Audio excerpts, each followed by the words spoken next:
Folks are rolling in really quickly. I just want to kick this thing off. Good morning, everyone. Thank you so much for taking the time to join us for today's live webinar with Our Hometown.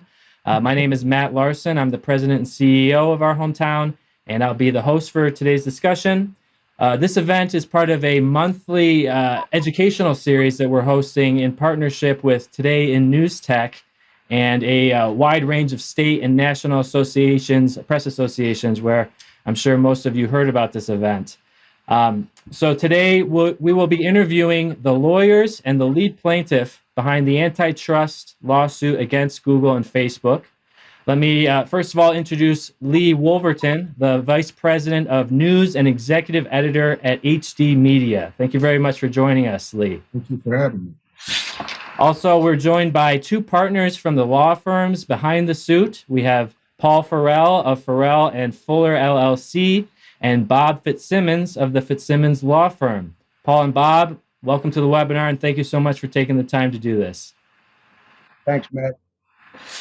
So let's just kick it off right away. Paul has come with a presentation that I'd love for you all to hear on the history behind antitrust and the case. So Paul, if you want to go ahead and share your screen and take it from there, be my guest.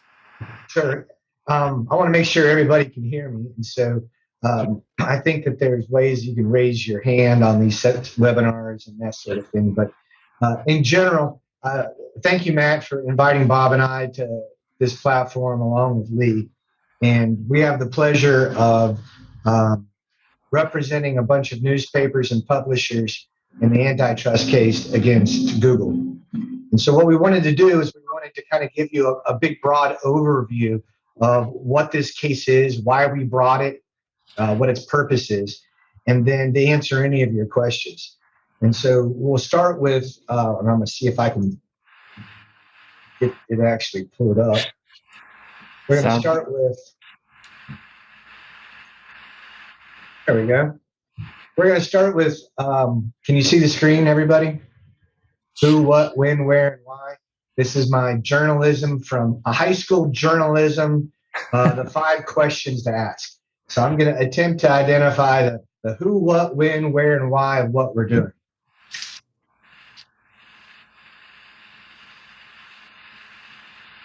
There we go. All right. So this is who. The first case that we filed was on behalf of the Charleston Gazette-Mail. And that's who what Lee's doing for a living these days is he's running this esteemed newspaper. The reason I bring this up is because the background between Bob and myself and this newspaper really dates back to the headlines that you read here.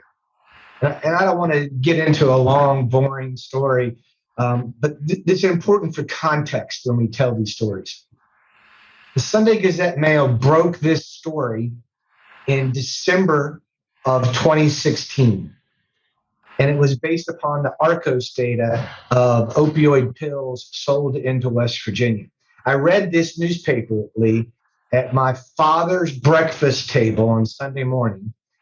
And my mother asked me what I was going to do about it. Arising out of this newspaper headline, I filed the first opioid cases in the country, which led to the national opioid litigation that I have been appointed co-lead for. And in fact, Bob Fitzsimmons and I tried the first and only opioid case in Charleston, West Virginia last summer, and we're waiting on the verdict. You'll probably read in newspapers around the country on Friday that there's a national $26 billion settlement in the works. Nonetheless, this local newspaper broke this story and won a Pulitzer Prize for it in 2017. Now let's freeze frame that for a second and let's back up and provide a little more context. In 2005 and 2006, there were 2 newspapers in Charleston, West Virginia. One with an editorial page that leaned left, and one with an editorial page that leaned right.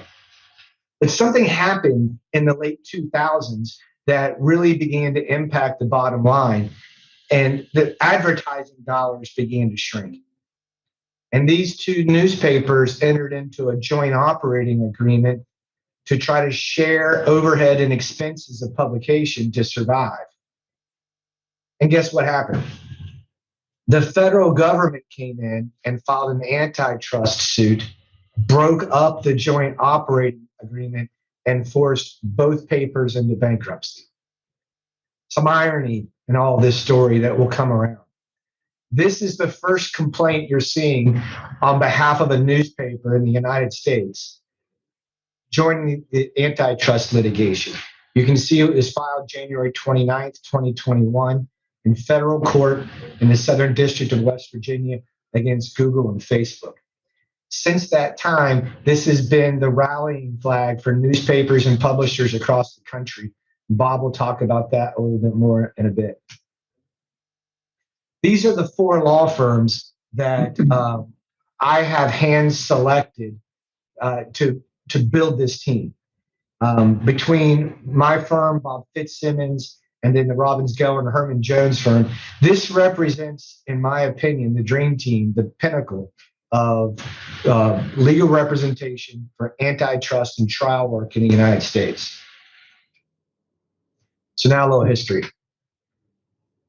To understand the Sherman Act, John Sherman was this guy from Ohio, and I found this cartoon at the bottom of the thing. This is a political cartoon from the late 1880s. And essentially what happened is this, is that after the Civil War, when Reconstruction was beginning, the country found out that most business industries were held by very few hands. And as you can see from it, the legislature is trying to deal with the steel beam trust or the copper trust.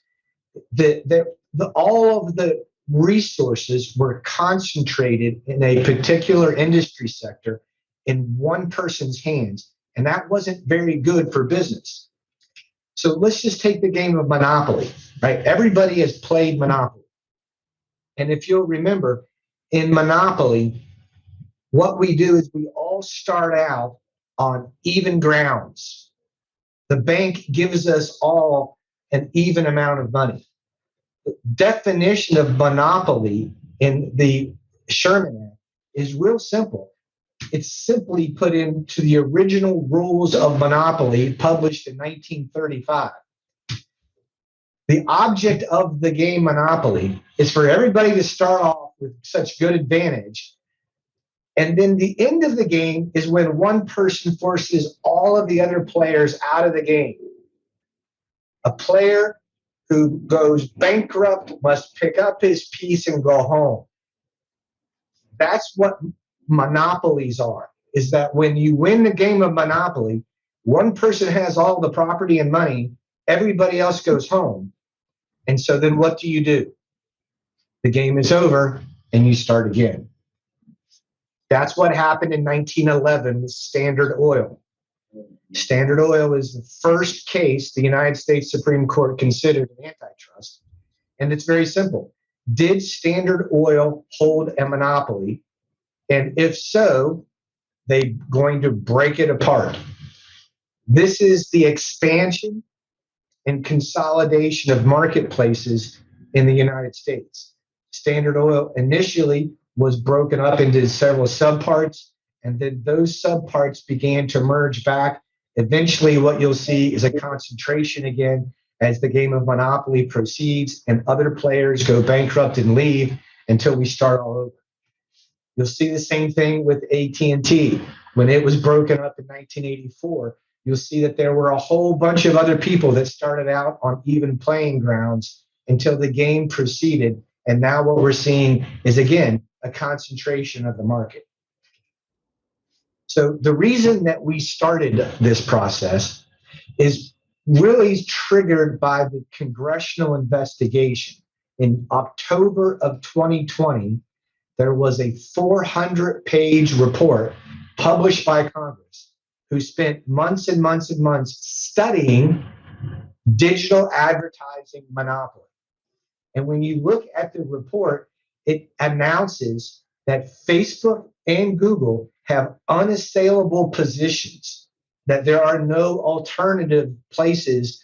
These two companies have dominated digital advertising to a greater extent than Standard Oil and a greater extent than Ma Bell. When you look at the testimony of it, you see the News Media Alliance has had a very active role. And when you look at the table of contents from this congressional hearing, there is one particular class that has been impacted of note in this report, and that is the free and diverse press.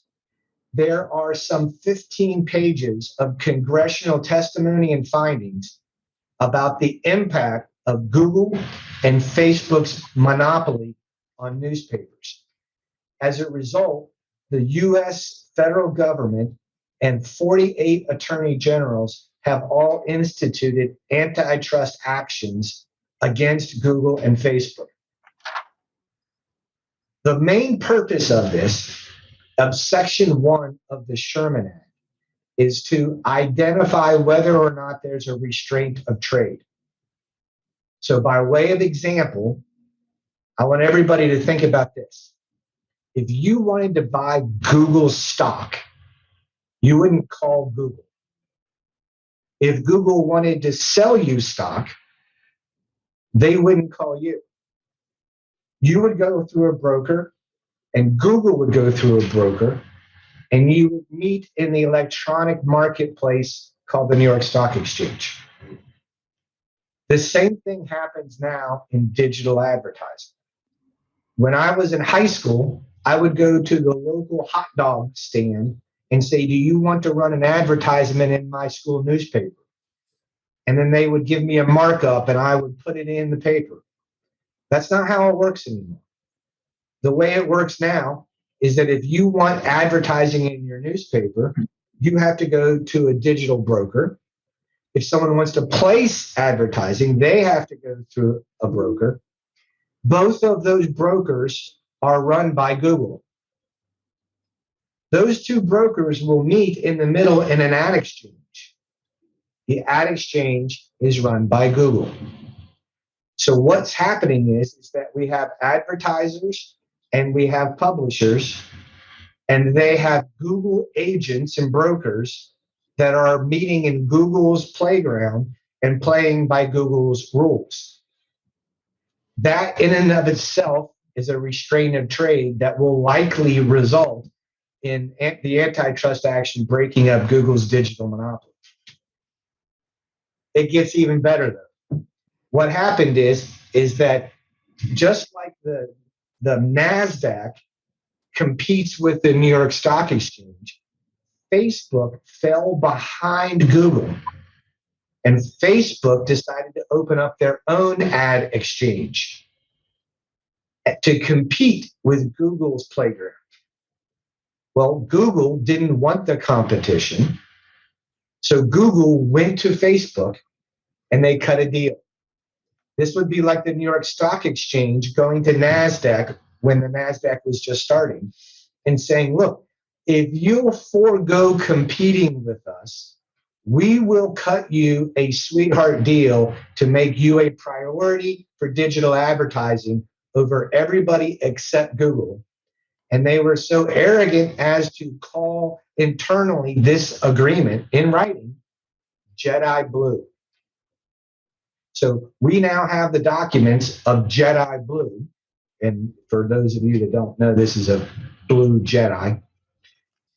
Jedi Blue contract actually adds 2 pages of what Google and Facebook agree to do together if they ever get sued by antitrust. Now why? This is from the congressional report. This is new newspaper advertised spending from 2000 to 2022 in dollars spent. This is the trend that everybody began seeing in 2006, 7, 8, 9. This is the transition point. This is Bill Gates's the internet tidal wave. This is the effect of the consolidation of the market. This is the page circulation of daily newspapers in the United States from 85 to 2018. While there have been cyclical trends in the United States over time, there has never been such a drop in circulation in the history of newspapers in our country. This is from the University of North Carolina School of Journalism. If any of you haven't seen this report, they've been monitoring the decline of local newspapers across the country in an interactive map called a news desert. As you can see, not only are there places with no newspapers, you'll see the massive increase in the yellow territory where now there's only one newspaper surveyed.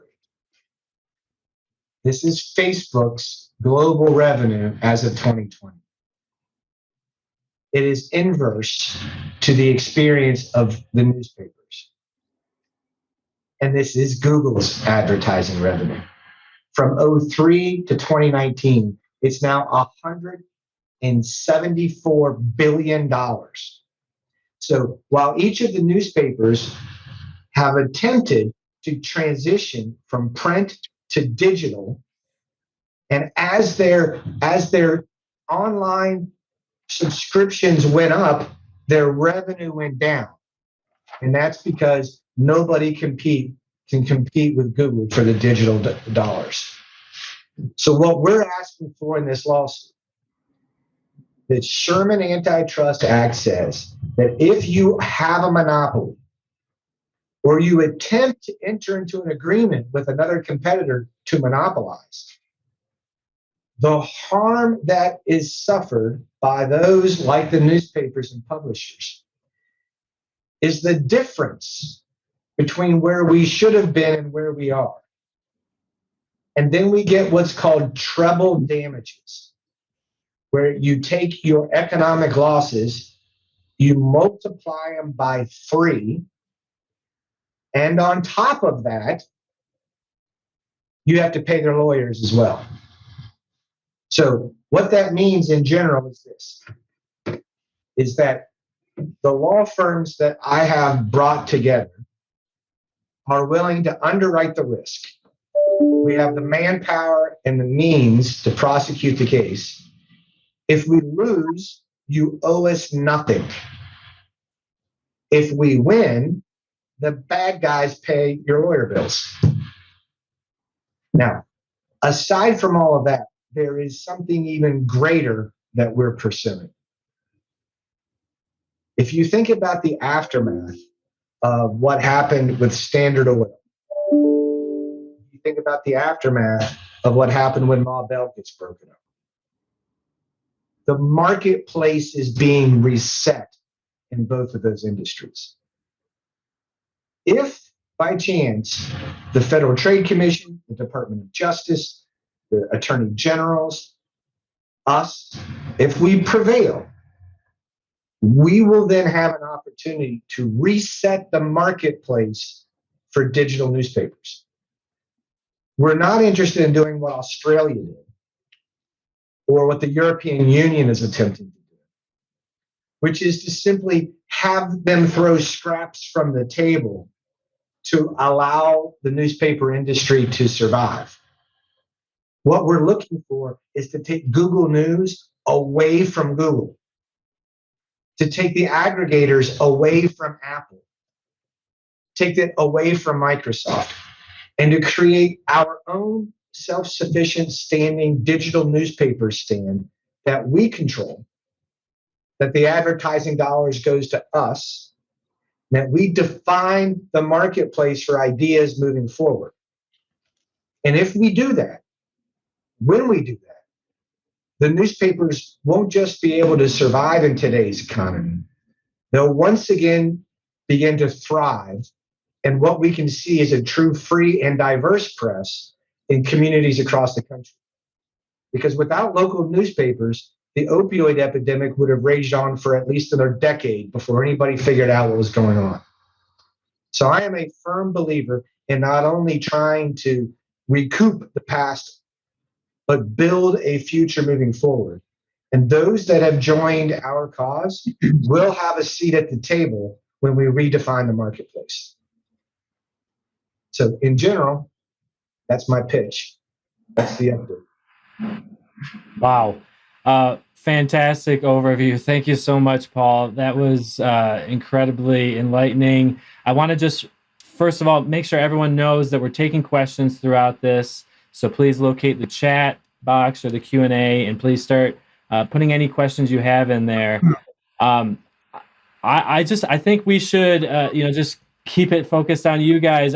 Maybe pivot to Lee just for a moment here to hear his perspective, and then we'll talk to Bob. As a VP of a local news publishing company, I mean, can you just talk to us a little bit about your experience and the impact that Google and Facebook have had on your business, and kind of what led you to pursue this case? Well, I'm going to certainly leave the legal particulars to Paul and Bob, but what I can share with you, I'm an editor, so I deal in facts, and Paul covered the second half of the facts that I look at that I think are especially fascinating and we should all be looking at. From 1962 to 2005, newspaper industry advertising revenues increased from roughly $3.7 billion to roughly $49.4 billion. So that is a more than 12-fold increase over a 44-year period. In 39 of those 44 years, annual revenues increased year over year. You would be hard-pressed to find any industry that could claim that kind of a record of success for its primary source of income over that length of time. So that really explains how we got where we are in terms of how we operate, how we got where we were when this happened. So then from 2005, the period that you saw illustrated in Paul's PowerPoint, from 2005 to 2020, newspaper industry advertising revenues fell from $49.4 billion to $9.6 billion.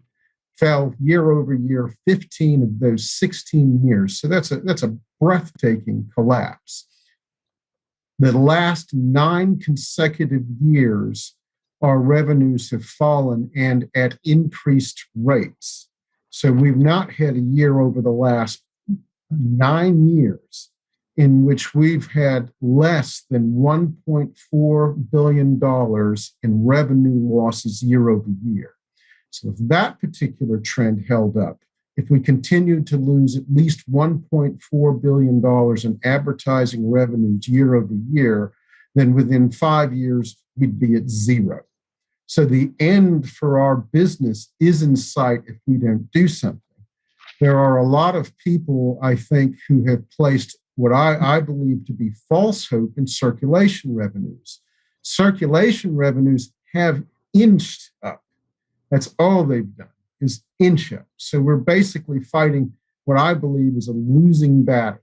And of course, over that same period of time, and Paul covered some of this, you go back to 2005. In 2005, of course, Facebook was a fledgling operation. Google was still relatively new, a few years old. Their revenues were $6 billion.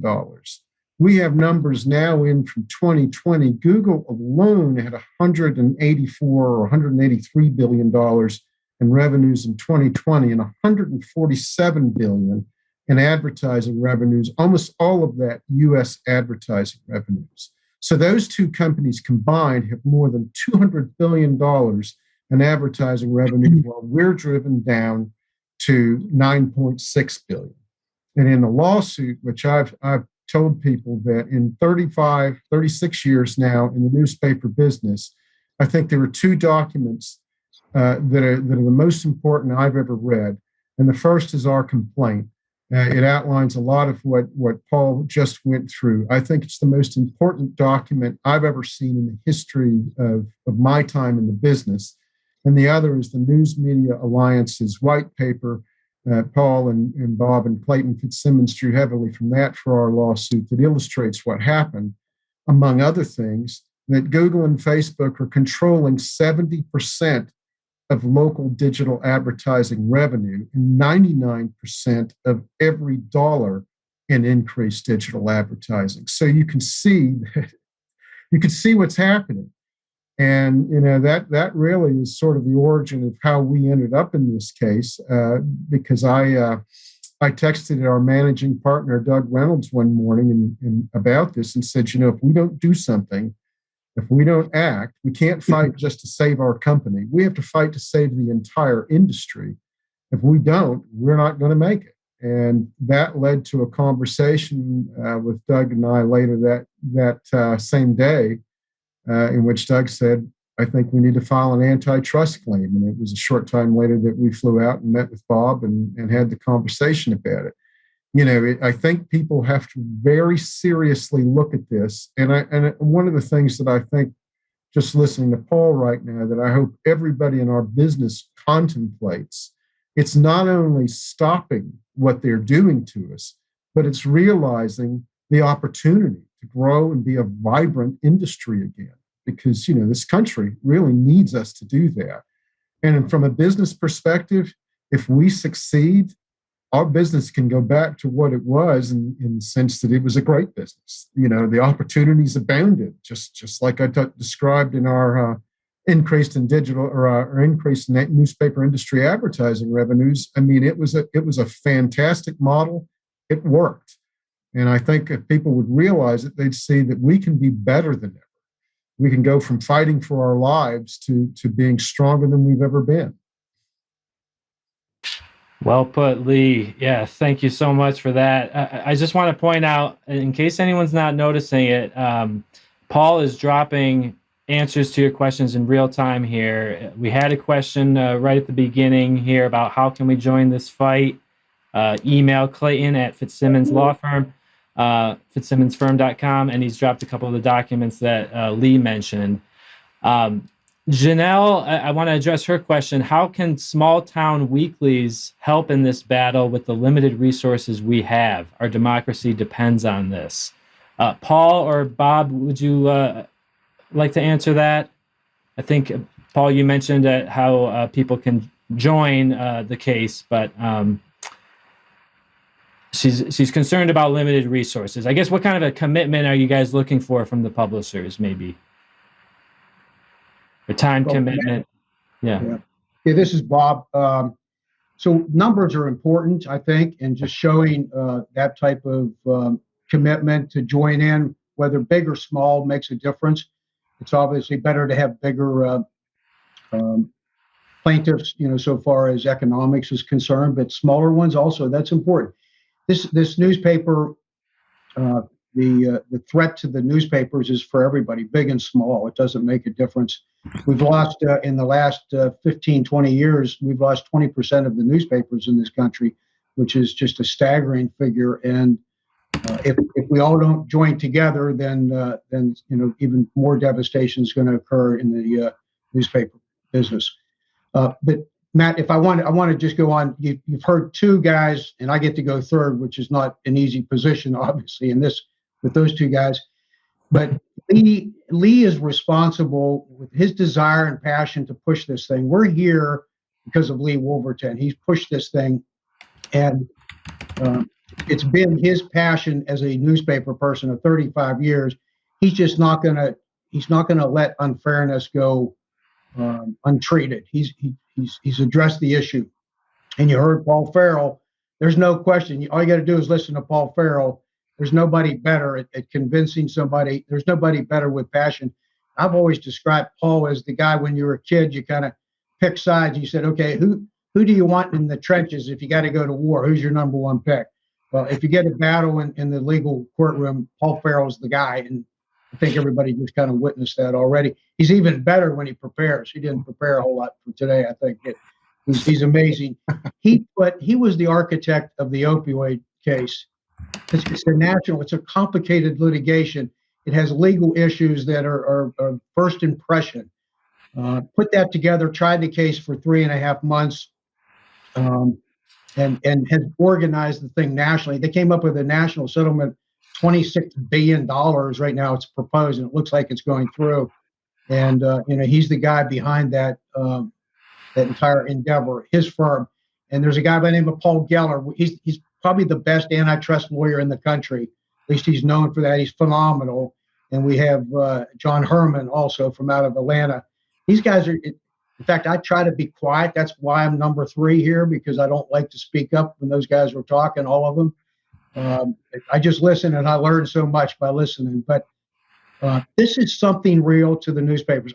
I got involved. One of the reasons I got involved is I do a lot of defamation work. I've represented a bunch of national newspapers and journals and TV series programs and things like that.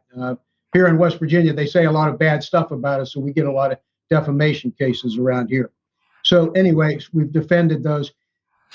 The free press, this is the ideal case. This is the newspaper. This is what our country was founded upon. And Thomas Jefferson, said something like government without a newspaper or a newspaper without a government.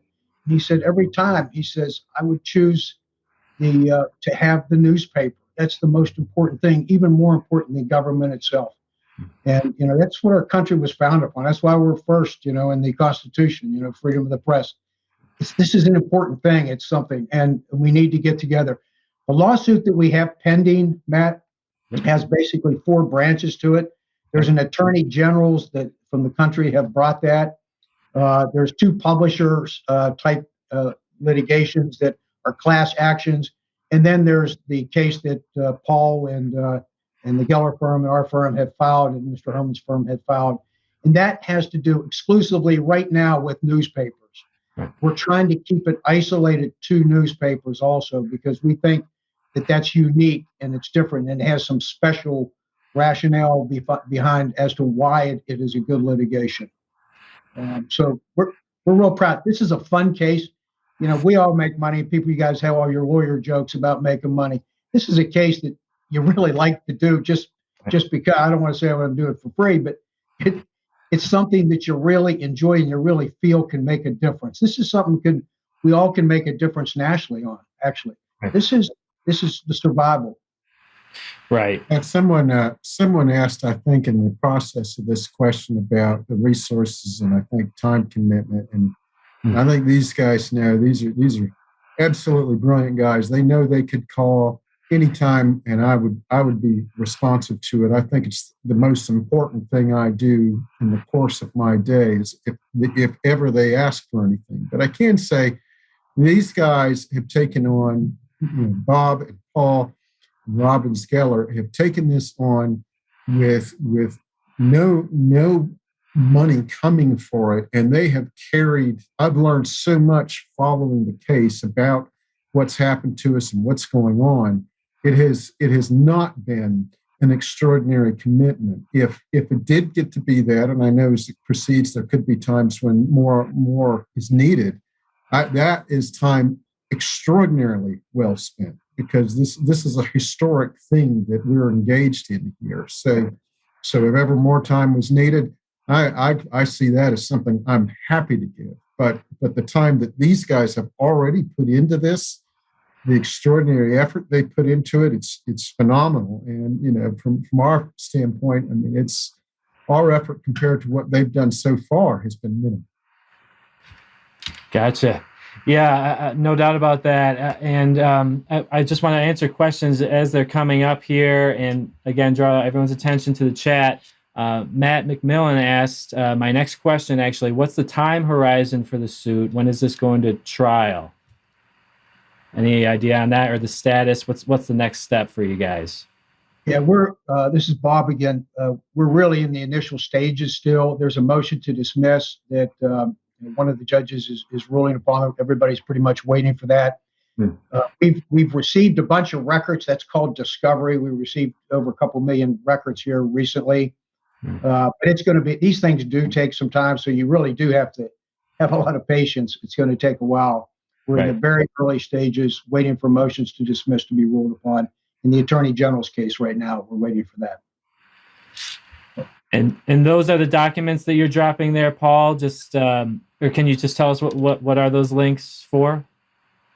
Yeah, so one is the congressional research puts on a hyperlinked report about the lawsuits that were filed by the FTC and the DOJ. The most recent one is an actual link to the 450-page congressional report. I actually dropped in the PowerPoint presentation. I dropped in the original complaint filed by HD Media that Lee mentioned. And I also dropped in the NMA Google white paper that Lee mentioned. Great. Okay. Thank you very much for that. Everyone should be getting those links now. Let us know if you have any problem accessing that. We can provide them after. Keep those questions coming. Really great. We appreciate your participation. I do have a couple for you here lined up. I guess just kind of like a broad question. What is Google and Facebook's argument that they are not an illegal monopoly? Can you walk us through that, or what are you anticipating their argument's going to be? You've laid out your argument very clearly. Any idea of where how they're coming at this? Well, I mean, I think I kind of hate the answer. They may be listening. Google and Facebook kind of listening in all the time, I think, on this, and we don't want them to know what we're thinking. Actually, sure, fair enough. They've got press releases that they put out there. Yeah, they think this is laissez-faire capitalism. This is doing your job well. And right. Yeah, there's that. I think they've been really pushing the argument that information, the internet wants to be open and free, and they've been pushing that narrative for years. I mean, the thing that, like, if you just look at another type of media like music or image copyright, that is something that they are enforcing on a regular basis. I literally published a video yesterday with some music on it, and I got all these notifications, of course, and it was taken down. So why isn't this happening for news, or why hasn't it happened for news? Any thoughts on that, or are you going to use music and what has happened there as part of your argument, or as part of a model for how this could work going forward? Well, I think you guys can speak. Copyright is sort of a separate issue, isn't it? I mean, okay. For the lawyers, you guys should answer that above me. But I think that is an area that we also need to explore. But like I said, Bob and Paul can correct me, but that I don't think is within the parameters of what we're dealing with right now. I see. Is that right, guys? Yeah, this is Bob. That's correct. Yeah, it would complicate things, and it would change a lot of the legal strategies and things. It would just really complicate it. If we can just stick with the newspaper, which is what we're trying to do, and trying to keep that isolated, because what it is, I think things will go much smoother and much better. That's what we think right now. Now, in the future, something may change, the law may change, a ruling by a judge may change, and we may change in reaction to that. But right now, that's pretty much our position. Right, I understood. Yeah, and Paul said, I think it was actually Bob that said, these things do move slowly, but it's nothing compared to the snail's pace of legislation being passed and the things happening in Australia. Paul dismissed that right away. That's not what you're doing here. You're looking for much more sustainable model, much more fair payout. So I guess I think, just one thing I think too, for publishers who are out there, and this is just kind of been a source of frustration following this for me. Yes. I think there has been a lot of false hope placed in the Local Journalism Sustainability Act, which is moving through Congress. I mean, I'm for anything that helps us. So I'm not against that act. But if you look at the numbers that we've talked about in the course of this call, it tells you that's not enough. It's if you think that's going to help us, sure, any help. But if you think that's going to fix this problem or prevent what we talked about before with the continued decline in advertising revenues and where that's going to leave us, I mean, that's naive. So I think people ought to be saying, let's do both. Let's pursue this antitrust claim that we're talking about now, and you can certainly be for the Local Journalism Sustainability Act, but don't think that's going to fix the problem. It will not. Understood. Yes. We got another question from Matt here. How many newspapers are part of the suit, and do you have a goal number of publishers? Paul, I think maybe those links are answering that question. The short answer is that these are the links I'm giving you are discussions about the lawsuit, but I think Bob can address this best. Right. We presently have 37 newspaper groups.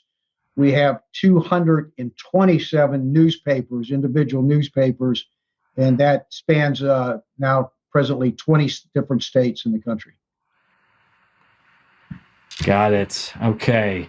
And hopefully at this point, everyone now has the email for Clayton that's earlier in the chat for how you can get involved. I mean, the deal that you presented, basically no cost to the newspaper. If you lose, if you win, there's obviously a huge payout. Seems like kind of a no-brainer. The comment from D. Wade, there is a direct correlation between less print display advertising and paid circulation. So more of a comment there than a question.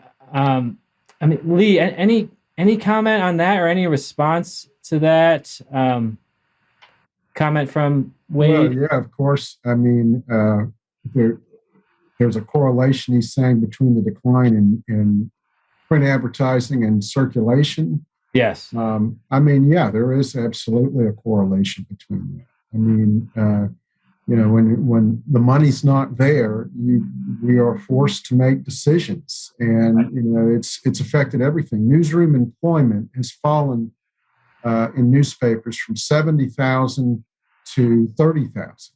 So there's a drop of more than half, and there's an impact from that. When there are fewer reporters, it hinders our ability to cover communities, and it hinders the overall quality of our products.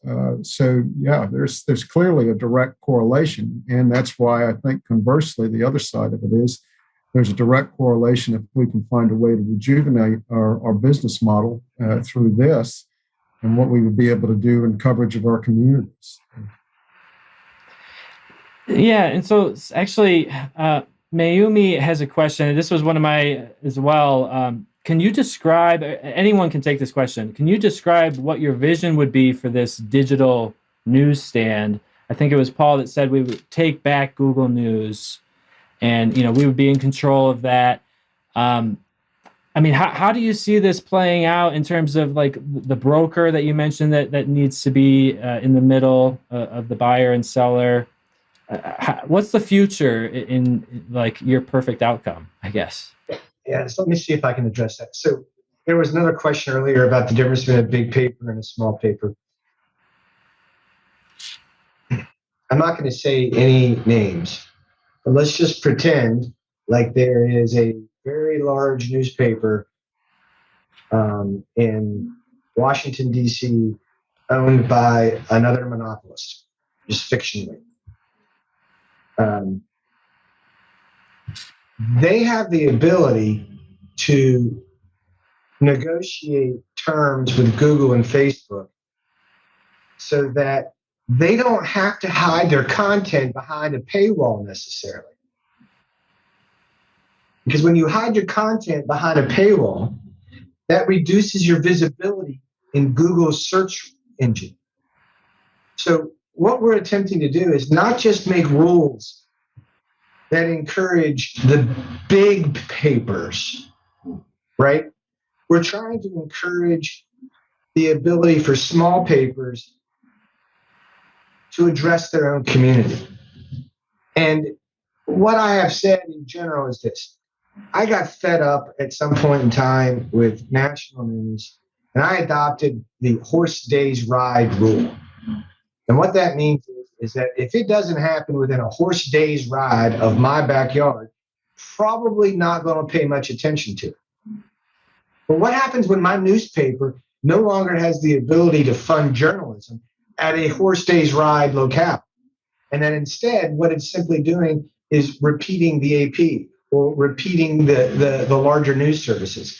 So what we want to do is we want to create an environment that rewards journalism, number one, and makes it financially possible for the digital advertising dollars to reach down into the people that want to see the news. I think it's a validation portion as well. Now, am I smart enough to figure out how to do that? No, I am not smart enough to know how to do that. What I am smart enough to do is to know who to call the smart people and to say, this is the idea. We want to capture digital advertising dollars for news content and reward those that publish true, accurate news at a local level from local dollars. Now, is this possible? Well, if Facebook can figure out that I'm talking to my wife last night about diapers and then send me diaper ads, I think they could probably figure out how to give digital advertising dollars to local digital newspapers. So we have reached out to, there's a group called Open Markets Institute, OMI. They're heavily invested in this. If anybody has seen the documentary, The Social Dilemma, you'll see that they are heavily involved in that as well. Yes, there's going to be a new marketplace. There's going to be a new paradigm. And if I have anything to do with it, then I'm going to make sure that the governing board over this new paradigm is consistent of the stakeholders and not just the New York Times, but also the dailies, the weeklies, the locals, those that need a voice. I'll give you another great example. In Puerto Rico, there's a newspaper in Puerto Rico.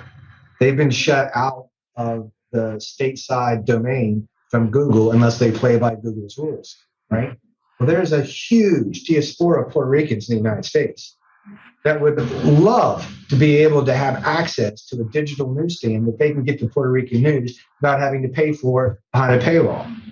You know, take the same example for women, right? There are women-driven newspapers in New York that are focusing on women's health issues, and they're having trouble competing in the digital domain. So there's everything from looking at a regional marketplace to looking at a boutique marketplace to identifying target audiences. But there's also something to be said for just putting out good content. There's something to be said for putting out something that's meaningful and important and that people have access to. That's not some blog talking about some conspiracy theory that Google continues to regurgitate, over and over and over. And so I think we have a lot of work to do to restore confidence in the media in the United States. And I think that the more we can get away from the bipolar two television stations that dominate every waiting room in America to get back to more fact-based news, the better off that our country would be. It's a great point about, the consequences, couldn't have, would have been difficult to predict this 15, 20 years ago, but the news deserts leading to really misinformation because, there's something that needs to fill the gap there, and it ends up being, just kind of anyone. Of course, they're playing under, they have Section 230, Google and Facebook. Right. They can take advantage of too, while we have to police that very closely. They're allowed to not give a damn whether something's true or false or defamatory. And right. We put a lot of time and effort into ensuring that what we report is right. It's hard work. And that kind of gets to the real quick what sure. Hans Appen said and follow up with Janelle. So Bob's got the mute button on me. Yeah.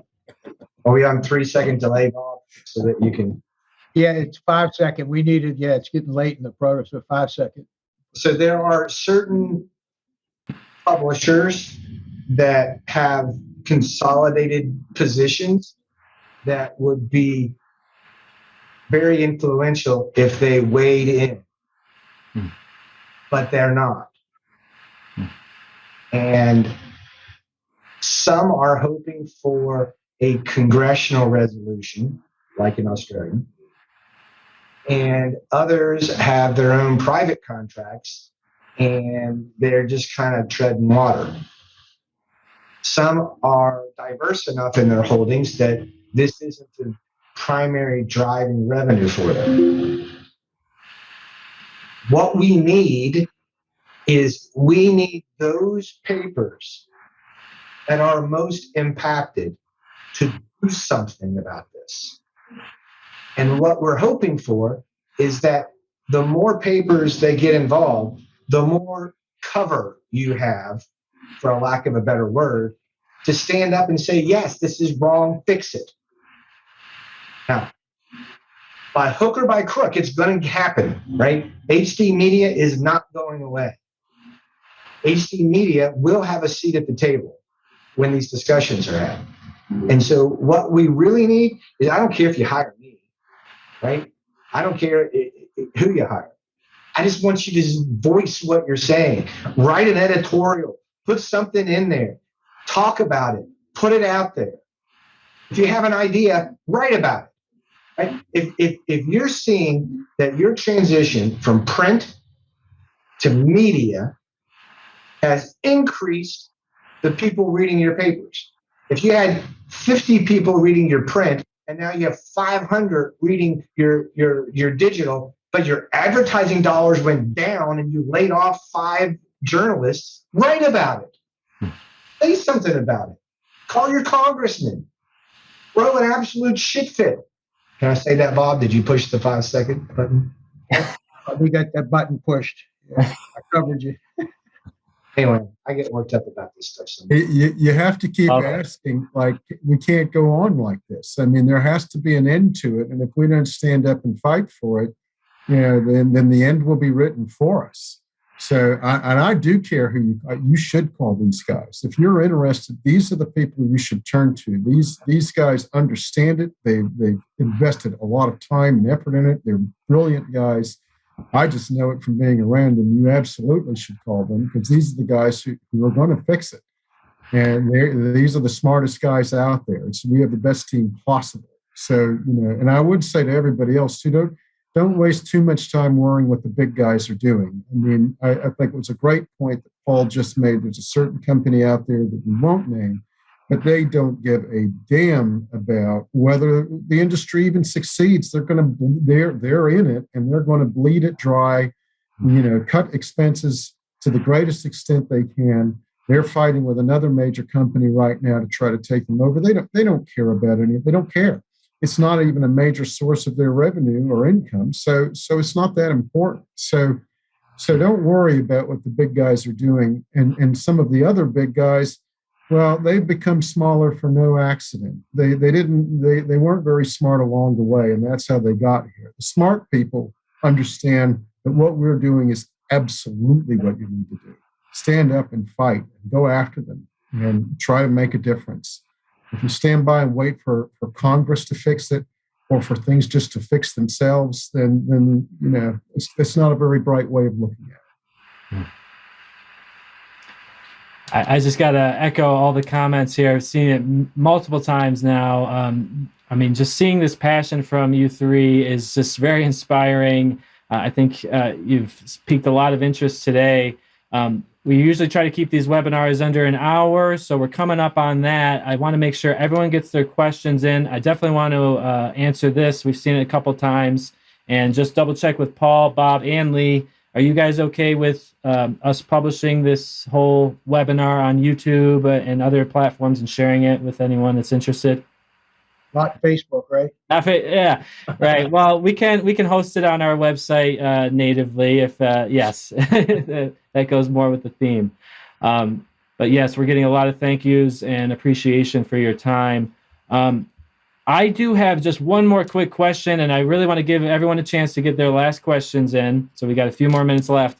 But you showed us that graph earlier of the drop off in advertising revenue, Paul, and then you showed how we want to fill that gap 3x actually the difference in what was lost since around 2005, I think it was. Can you put a number on that right now? Is there a number that you've calculated? I'm just curious. Now, when you look at it from the industry standpoint, Congress has put the number at 37 billion. Okay, so that's basically what you're suing them for. Times 3.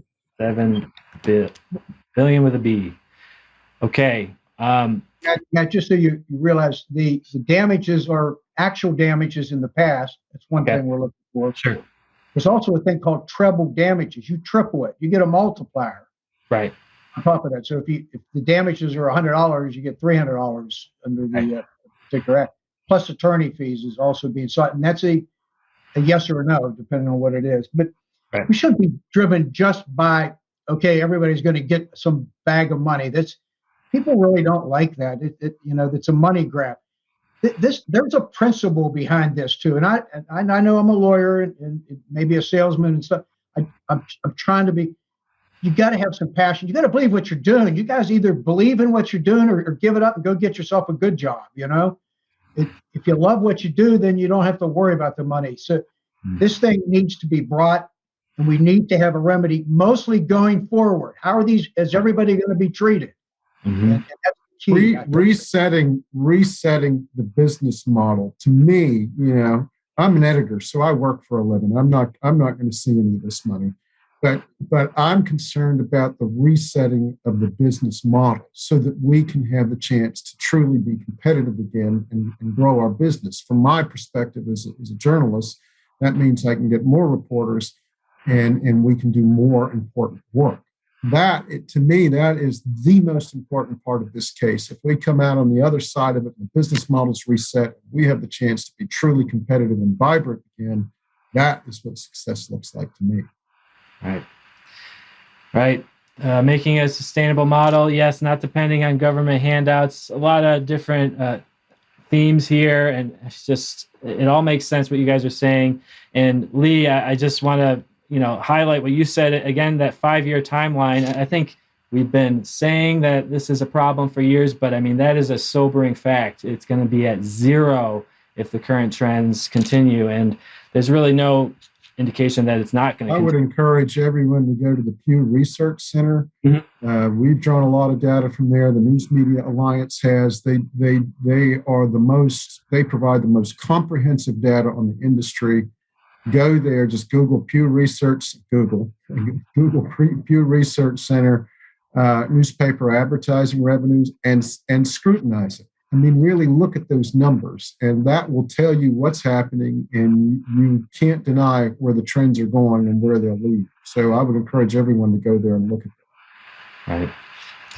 Right. So, yeah, if you happen to have a link to that, Lee, if you want to send it over my way, I'll share it with the group. I'll email it. Okay, great. Thank you. That'd be wonderful.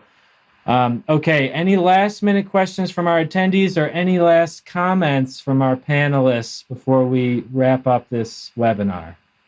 Matt, I just want to thank you on behalf of Paul and Lee also how efficient you guys did this thing, and the questions were really on spot. And it was nice to have a forum with people interested in asking great questions. So it's pretty neat. I liked it. Thank you. Well, thank you, Bob. I couldn't have done it without you guys. Thank you so much. Paul, again, that overview was just so helpful. You literally answered all the questions I had for you. And then we had some wonderful ones from our attendees. So I think we'll wrap it up here. We do have a link. Please check it out before you leave from Paul for the Pew Research page. And, we have a question, one more from Deborah. Have you reached out to any of the newspaper associations, the state and national associations? I mentioned them earlier. They helped us promote this event. Have you guys approached them at all to try to recruit more publishers? Well, so we're not really into recruiting. That's not that's not wrong term. Parlance that we want to vernacular. We have spoken with the news. I mean, as we've talked to the News Media Alliance and America's newspapers and explained what we're doing. Okay. So yeah, our guys have not recruited at all, but we've spoken and explained what we're about, what we're doing. Now personally, I encourage everybody to contact these guys. I think everybody should do it. I'm allowed to do that, and I think everyone should do it. The News Media Alliance has been tremendously helpful. I think personally, David Shavern is the best at his position that I've seen in all my years in the business. Danielle Coffey is their legal counsel. She's extremely bright. And we've had good talks with America's newspapers. And of course, the West Virginia Press Association is aware of what we're doing. But it is ultimately an individual decision, for publishers and people and, CEOs and those types to make those decisions. Right.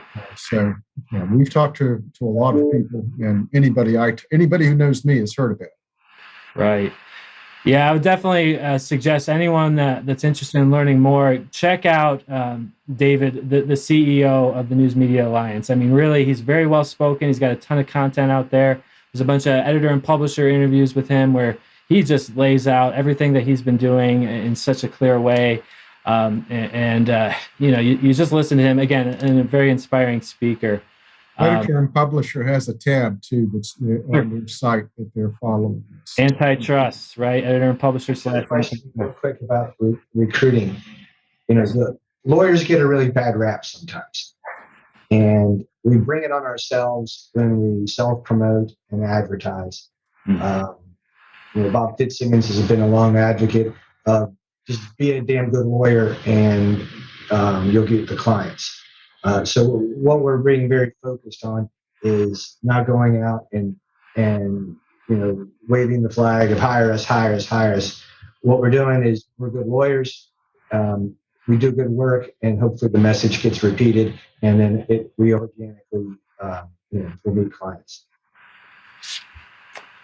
Well put. Yes. Just want to get the word out there. I think the state and press associations are very good at getting this information out there, just in my experience. So I hope you guys continue, to kind of partner up with them there. I think that we've hit most of our questions. Just a statement from Janelle: the more we stand in unity, the better this lawsuit will go. Absolutely. I mean, that's really, if you think about it this way, like they are unified as a multi-billion-dollar global corporation, and we've been, just separated. There's no real natural unity happening. So we have to make it happen through cases like this.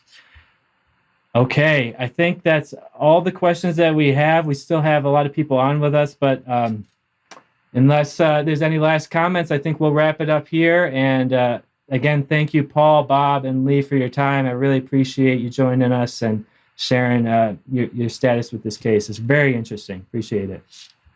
Thank you. Thank you, everybody. And good luck.